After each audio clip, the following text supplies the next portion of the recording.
Good afternoon. I had two different experiences between yesterday and this morning, and then I want to share it with you and then connect it with something that I just found very interesting.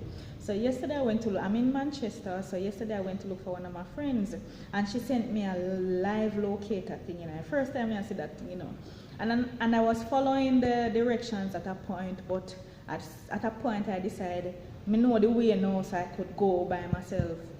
I end up turning the wrong way, and I was laughing, so I had to turn back and try to follow the live locator on my phone.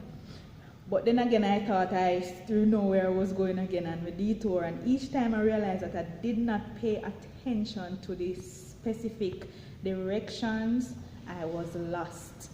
And there was a point where I reached a road and there was this a big hole in the road, and me just laughed to myself because I had to be reversing, and then I started looking back on the phone to get the direction.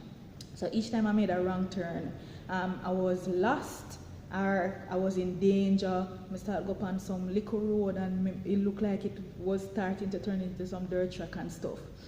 And I'm seeing many times in the Bible too when the Israelites, they did not follow the specific direction or the specific instructions given to them. They were punished. They were taken off course. They were defeated by the enemy. They were attacked. Sometimes they were demolished. You understand? And I'm laughing to myself. So each time I made the wrong turn, I was just smiling. And I'm saying there are a lot of times God is giving us some direction or God is giving us some instruction, but because we think we know how this thing works, or we think we old enough can make decisions for ourselves, we make the wrong decisions and we end up in trouble. You understand? So I was laughing and I was sharing with my friend what was happening, and I was just laughing because if we just follow instructions, it would be good. Also this morning too, I was running late, so I was kind of driving very edgy and stuff, and I was at a runabout, and I almost met in an accident. And then I was like, no, Candice, you can't do this, man. You know that you need to reach somewhere X point, you need to get up, and you have to leave out by a certain point. And I think we have adapted this culture, which is a very bad culture, of working with a Jamaican time or a Caribbean time. So if you know say something going to start 7 o'clock, you try to reach there for 7:38. And I noticed that whenever I have that where I'm late, you can't always rush in and you're just pressured and you're just edgy and you're just all of that. And then I'm thinking about when God, when Jacob, was it Jacob? Was basically talking to his son and saying who should get what. He mentioned to Benjamin that Benjamin was like a ravenous wolf and that he was to conquer, devour his prey while it was daylight, and then was to divide the spoils at night. And then I'm looking in terms of us, in terms of the time frame. So you basically have a short window to do something, so based on your time and your energy, and I'm thinking about our youthfulness. So you basically have a window to kind of devour your spoil, give everything that you have got.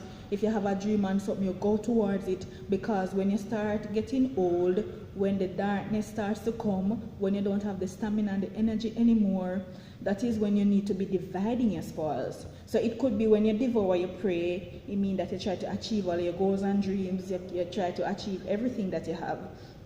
And then when it reaches darkness or it reaches night, that is when you need to sit down and bask and go and count your money or whatever it is, you understand? But it is saying to us that while the sun shines, we all know that saying. So whenever you have time, so I was using my tardiness to say, I knew I needed the time to do it properly.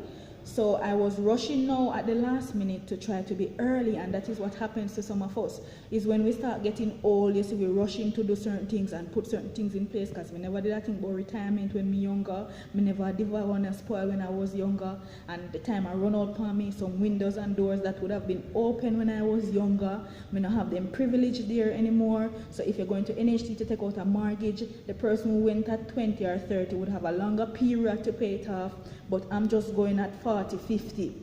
So I have a shorter window for it. So some windows and doors that would have been open to you when you were younger, they start to close. So you basically, when you're getting older and when the darkness and the night is coming, it gets harder now to open some new doors and open some windows. So that experience this morning just reminded me, say, listen, make hay while the sun shine, do whatever you need to do so that you don't have to be rushing, you don't have to be edgy and feel flustered because time I catch up on me, I get old, I have no house, I have no this, or whatever your dreams and goals are. Try to see what you can conquer if you are still young. Try to see what you can conquer while you are still young, so that when you get old and the darkness come and the giants them go and so on, you can just sit and devour your spoils and have a good life. So that is what I was remembering between yesterday and this morning. So let us be encouraged that while we're young and have the vim and vitality and the vigor and the endurance and the stamina, let us try to accomplish as much as we can now, because when you start to get old and something, it's going to be a different ball game, you understand? And with the change in technology and certain things, a lot of things will be changing in the next 20, 30 years, you understand? And we start becoming the grandparents and so on. So we have to put things in place from now.